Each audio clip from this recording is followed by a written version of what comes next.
But I want to come back to this issue, Annalise, that you mentioned before, the fight between Marjorie Taylor Greene, who was wearing a MAGA hat and yelling out during the speech, calling on Joe Biden to say Laken Riley's name, and he couldn't even quite manage her name properly. Have a listen to this.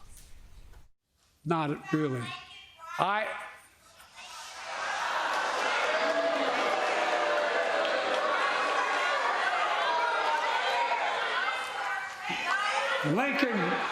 Laken Riley, an innocent young woman who was killed by an illegal. That's right. But how many of the thousands of people being killed by illegals? To her parents, I say, my heart goes out to you, having lost children myself. I mean, Annalise, this was all over the shop. He called her Lincoln Riley. I'm already seeing a lot of Republican Twitter accounts make a big deal about this. And then he used the I word, illegal, which, of course, is anathema to people on the left. Talk us through a little bit more about just how badly this particular bit of the speech landed. Well, I also didn't quite understand the point he was trying to make when you say, well, thousands of illegals are here, and it's so that what the perception is that because the murders haven't gone up incrementally with the thousands of illegals here that this is okay.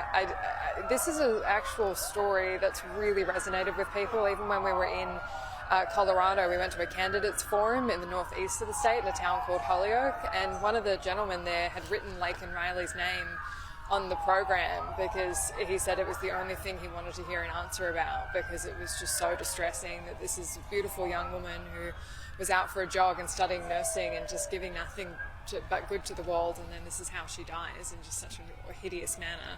So I think that was just kind of, it was ad-libbed, not successfully, is what I would say. Yeah. And also, just to go back over to the economy, too, though, Brianna, Biden was bragging plenty about the allegedly surging economy. Have a listen to this. America's comeback is building the future of American possibilities, building an economy from the middle out and the bottom up, not the top down. Now our economy is literally the envy of the world. 15 million new jobs in just 3 years, a record. Now, Brianna, there was an awful lot of bragging in the speech about this whole idea of the middle out and top down and all this sort of geometry to the economy that he was talking about and saying, you know, inflation's coming down and things are coming down. But looking into the numbers, wages haven't kept up with inflation. Mortgages and rents are all up. This is all on Joe Biden's watch. Is he gaslighting the American people, Brianna, and telling them that the American economy is better when, you know, prices are clearly up? I know every time I go there, they seem more expensive than they were the last time. Yeah, and one of the ways that he tried to appeal to Americans on the economy is he talked about the fact that there's not enough chips in the bags, right? That Snickers are actually smaller. And he thought that that would appeal to them and make them believe that Joe Biden is tackling the issues about the economy that matters. Look, when he spoke about inflation, he said it went from 9% to about 3%, which is true. But what he failed to mention is that when he took office, it was 2.8% or 1.8%, right? So he doesn't mention the fact that it was his administration that saw the rise in inflation. He talks about job growth. Look, first of all, the jobs numbers keep getting adjusted every single month. Second of all, one of the biggest sectors in the American market that grew jobs is the government. Okay, we're not talking private sector jobs that spur more jobs. We're talking about expanding Big Brother. And most importantly, a majority of the job growth that we've seen under Biden is just jobs that came back after Democrats decided to clamp down on one of the most successful economies we had under President Donald Trump. Yeah, indeed. And Annalise, too, another issue that I thought was absolutely shot straight square at the base here was this whole question of reproductive rights, and that they clearly, the Democrats, Joe Biden, want to fight hard on this idea of coming back to Roe v. Wade, making that law, and, you know, all these stories about IVF and abortions and things of this nature. Is this, I mean, it is very much a base issue for the Democrats, but is this also an attempt to make this sort of issue kind of neutralize some of the safety and security issues that also might be troubling suburban women around, you know, Laken Riley, migration, crime, and things like that? Have a listen to what the president had to say. It's a decision to overturn Roe v. Wade. The Supreme Court majority wrote the following, and with all due respect, justices, women are not without electoral power.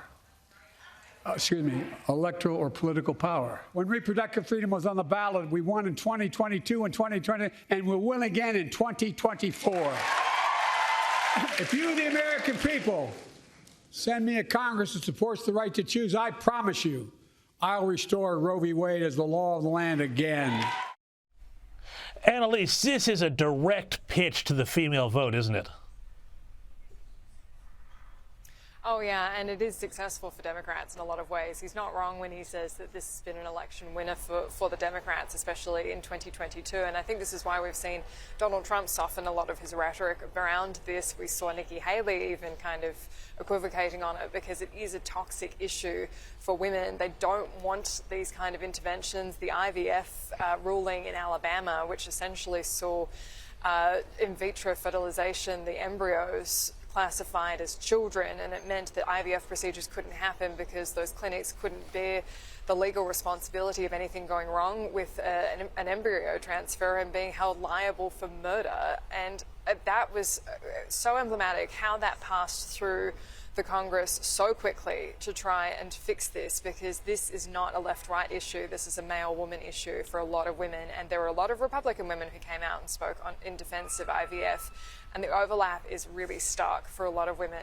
So I think that is a direct appeal. They know that that's a vote winner for them, and they know that that encourages women to get out and vote when they otherwise wouldn't, because we saw that at the midterms, that the voter turnout increased among those women, and that was a big issue for them, and that would override their concerns about other things like foreign policy.